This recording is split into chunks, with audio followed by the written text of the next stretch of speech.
Hey guys, this is वैभव। आज बात करेंगे dummy school versus regular school के बारे में। देखेंगे क्या डमी स्कूल के प्रोस कौन से हैं, क्या रेगुलर स्कूल्स के प्रोस कौन से हैं, फिर बात करेंगे क्या बेटर है। So let's begin the video.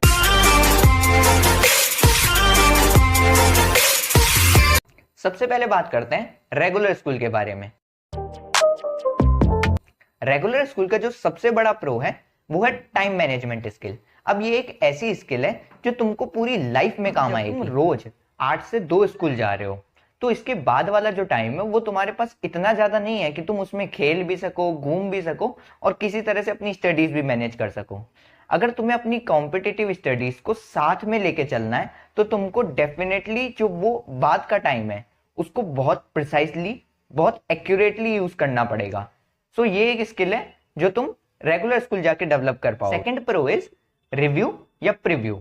अब ऐसा हो सकता है कि तुमको जो आज अपनी कोचिंग में पढ़ाया जाने वाला है वही टॉपिक तुम्हारे स्कूल में भी चल रहा है। सो इससे क्या होगा कि तुम अपनी जो बेसिक आउटलाइंस हैं वो क्लियर कर सकते हो उस टॉपिक के बारे में। या कई बार तो ऐसा भी होता है कि तुम्हारे अगर टीचर्स बहुत अच्छे हैं, बिल्कुल बेसिक से पढ़ा रहे हैं, तो तुमको पूरा टॉपिक ही अपने स्कूल में कवर हो जाए। और रिव्यू ऐसे कि हो सकता है कि तुमने जो कल अपनी कोचिंग में पढ़ा था वो टॉपिक आज तुम्हें स्कूल में पढ़ाया जा रहा है। सो उससे तुम एक रिव्यू कर सकते हो, वापस से उस चीज को रिवाइज कर सकते हो अपने स्कूल्स में। Third pro is board preparation. अब जब तुम रेगुलरली स्कूल जा रहे हो तो तुम्हारे प्राइमरी सब्जेक्ट्स तो कवर हो रहे हैं, पीसीबी, लेकिन साथ ही तुम्हारे सेकेंडरी सब्जेक्ट्स भी कवर हो जाते हैं जो कि इंग्लिश, हिंदी या फिर फिजिकल एजुकेशन, ये सब हो सकता है। बहुत बढ़िया रहता है कि तुम साथ ही साथ अपनी बोर्ड की प्रिपरेशन को भी लेके चल रहे हो। मेजर कॉन रेगुलर स्कूल जाने का हो सकता है वेस्टेज ऑफ टाइम।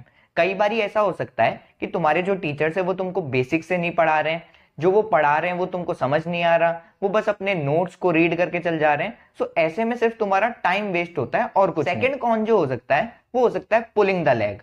अब जब तुम स्कूल जाओगे तो तुम्हें बहुत अलग अलग डोमेन्स के स्टूडेंट्स मिलेंगे। कुछ आर्ट्स के होंगे, कुछ कॉमर्स के होंगे, कुछ पीसीएम वाले होंगे, कुछ पीसीबी वाले होंगे और कुछ ऐसे होंगे जो सिर्फ मजे करने आ रहे हैं स्कूल। ऐसे में क्या होता है कि जब तुम इनके बीच में से अपने कॉम्पिटिटिव स्टडीज के लिए टाइम निकालने जाते हो तो वो लोग तुमको खींचने की कोशिश करते हैं, तुमको भटकाने की कोशिश करते हैं, तुमको अपनी स्टडीज पे फोकस नहीं करने देंगे, तुमको अपने कंसेप्ट स्ट्रॉन्ग नहीं करने देंगे एंड एज अ रिजल्ट तुम भी उनके बीच में ही रह जाओगे और तुम अपनी कॉम्पिटिटिव एग्जाम के लिए प्रिपेयर नहीं हो पाओगे। थर्ड कॉन ये हो सकता है कि वैसे तो मेजरली स्टेट्स में एनसीईआरटी ही यूज होती है as a standard textbook, but कुछ बोर्ड्स ऐसे हैं जिनमें एनसीईआरटी के अलावा कोई और बुक यूज होती है as a standard textbook. So इसमें क्या होता है कि अब तुम्हें नीट के लिए तो एनसीईआरटी पढ़नी ही है, लेकिन अपने बोर्ड्स के लिए कोई दूसरी बुक करनी पड़ती है जिसमें तुम परेशान हो जाओगे दोनों को करते करते। डमी स्कूल के बारे में, डमी स्कूल का जो सबसे बड़ा प्रो होता है वो होता है कि तुम्हारे पास बहुत ज्यादा टाइम है सेल्फ स्टडी के लिए। तुम सेल्फ स्टडी को बड़े अच्छे तरह से मैनेज कर सकते हो अगर तुम एक डमी स्टूडेंट हो तो। सेकंड प्रो इज तुम्हारे ऊपर कोई भी लोड नहीं होता असाइनमेंट्स का, स्कूल टेस्ट का, प्रैक्टिकल का, जिस कारण तुम दबा के अपनी कॉम्पिटिटिव एग्जाम की स्टडी कर सकते हो। Third pro is individuality. अब ये उनके लिए ज्यादा एप्लीकेबल है जो ऑनलाइन स्टडीज करते हैं, जैसे मैं भी करता था। अब ऐसे में क्या होता है कि जो स्टूडेंट्स अकेले में पढ़ना पसंद करते हैं, जिनको अकेले में अच्छे से याद होता है, अच्छे से फोकस कर पाते हैं, तो इनके लिए डमी स्कूल्स बहुत अच्छा ऑप्शन हो सकता है। बिकॉज ऐसे में तुमको कोई परेशान नहीं करने वाला है, पूरे दिन तुम अकेले हो अपने घर पे आराम से स्टडीज कर सकते हो। और दूसरी चीज ये भी होती है कि तुमको जो डीमोटिवेट करने वाले लोग होते हैं उनसे तुम काफी हद तक दूर रह सकते हो। First con is indiscipline. अब जब तुम रेगुलर स्कूल जाते थे तो अगर तुम्हें 6 बजे उठना था तो 6 बजे ही उठना था, नहीं तो तुम्हारा स्कूल मिस हो जाएगा। लेकिन जब तुम एक डमी स्टूडेंट हो तो कई बार ऐसा होता है कि कभी तुम 10 बजे उठ रहे हो, कभी 12 बजे उठ रहे हो, कभी 1 बजे उठ रहे हो, कभी 2 बजे पढ़ने बैठते हो, कभी 5 बजे पढ़ने बैठते हो। सो अगर तुम खुद को डिसिप्लिन्ड नहीं रख सकते तो प्लीज मत ऑप्ट करना डमी स्कूल को। Second con is misuses of time.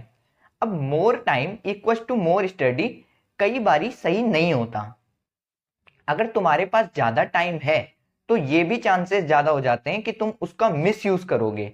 हो सकता है कि तुम्हें कोई बैड हैबिट्स लग जाएं और तुम उसमें अपना मेजर टाइम वेस्ट कर दो, जिससे तुम जो डमी स्कूल का जो मेजर फायदा है वो ना उठा पाओ और तुम्हारी स्टडीज को सफर करना पड़े।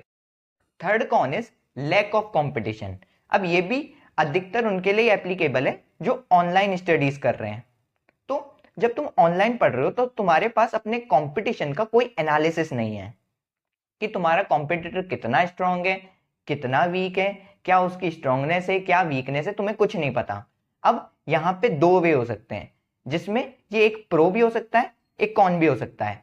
प्रो कैसे हो सकता है, जो कि मैं भी करता था यहाँ पे, कि जब तुम्हें अपने कंपटीशन के बारे में कुछ पता नहीं है ना, तो उसको हमेशा ओवर एस्टिमेट करो।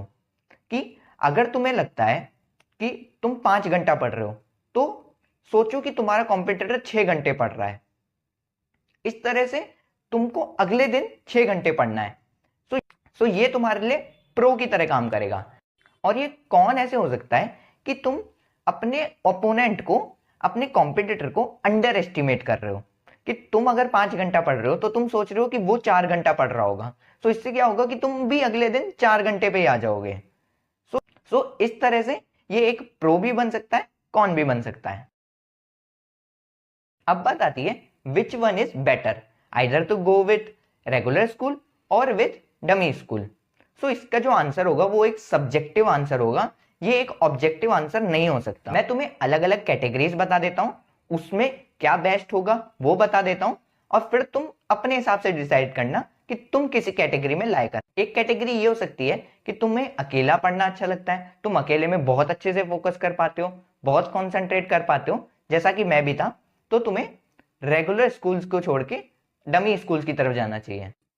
एक हो सकता है कि तुम्हारे जो टीचर्स हैं स्कूल के, वो बहुत बढ़िया तरह से तुमको पढ़ा रहे हैं, बहुत अच्छे से तुम्हारे कंसेप्ट क्लियर हो रहे हैं, तुम्हारे जो डाउट्स हैं वो भी वो क्लियर कर रहे हैं, तो ऐसे में तुम रेगुलर स्कूल के साथ जा सकते हो।